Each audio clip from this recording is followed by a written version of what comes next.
Welcome to my YouTube channel. My name is Paul PvP Perez, and on my channel, I document my life and interests with the hopes of encouraging you to do the same. And in this video, I discuss, is eBay still worth doing in 2019? I've been selling on eBay intermittently since 1999. I've had a store on and off for the last 6 to 7 years. My store currently has less than 350 items. I've thought about bringing it down to 100 items earlier this year because I felt I was paying too much in storage costs. I store my items in 2 storage units. Also, I thought to go back into book publishing as another income source, but my audience isn't asking for that, and writing and editing a book can be a time suck. And I felt I've come to that same decision around the same time for the last 2 years, where I made a goal to publish a book, and then 2-3 months in, I scrapped it and just stuck with eBay. But I'm going ahead and I'm continuing with eBay as there is a comfort level there. In putting this article together, I researched my costs and sales made for 2018. This is what I discovered. My eBay fees in total were $1,212.73.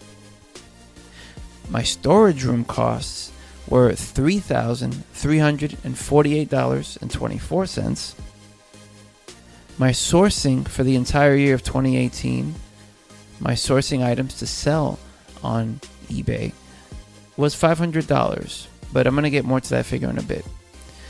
And my sales made all throughout 2018 through eBay was $7,205.52, making my profit after all my costs with the eBay fees, the storage room fees, and the sourcing.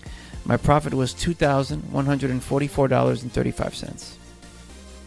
Now, to get these figures, I subscribe to GoDaddy Bookkeeping now in 2019, and I just kind of calculated everything together from there. And I also subscribe to Selling Manager Pro in eBay. And this GoDaddy tracks almost everything, while Selling Manager Pro gives you exact sales figures on your eBay sales. Last year, I didn't spend much on sourcing. I just made up the $500 figure. It may be less. Most of the stuff I sold was my own items and older inventory. The high-priced items were video equipment I bought, such as drones, gimbals, and cameras, and my rule was if I didn't use them for a period of time, I sold them. I did this at least 2 to 3 times last year. There were times I felt I was making no money in 2018, where the amount paid for the storage rooms was more than I made in sales for that month. But for most of the year, I had 2 5x5, 5 feet by 5 feet storage units. Near the end, I swapped out one of the storage rooms with a smaller room where I currently keep my shipping supplies and a few items. The other remaining unit has most of my inventory. This thankfully has reduced monthly storage costs. eBay has shown me that there's money to be made even when putting in part-time hours for the entire process of sourcing, listing, storing, and shipping. As I mentioned before, I was thinking of reducing my inventory to 100 items, but after discovering my 2018 costs and sales, I should be ramping things up instead. I thought, how can I accommodate 150 more items at home? The big storage unit is almost at capacity.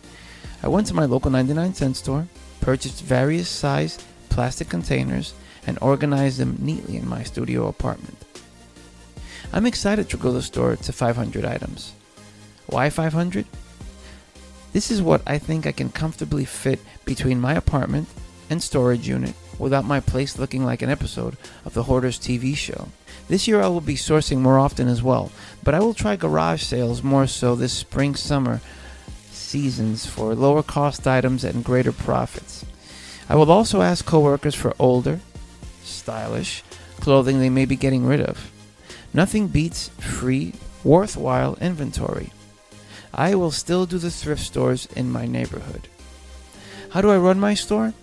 I've been running a 50% off sale in my store every month since December.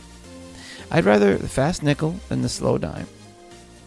Buy it now is my preferred listing type, and I also charge for shipping. Most times it's through USPS priority mail. It's tough at times to ship during the work week. I put a 5-day handling time on all items, giving me time to ship on my off days. I received positive feedback from customers saying I shipped quickly, so I'll take that. I learned the handling time trick from the Scavenger Life podcast, which I'll leave a link to in the show notes for this episode.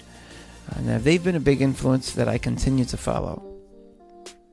In 2016, I got rid of my eBay store of 600 items just to focus on the podcast. I shouldn't have done that, not in lieu of my decision of deciding just to go with the podcast, but if I kept my store, I definitely would have had an over 1,000 item store easily. Live and learn, right? I'm ready to push this to 500 items. I have a web address which links to my store, which you can check out. That's www.paulsellsthings.com. So, is eBay still worth doing in 2019? Absolutely yes.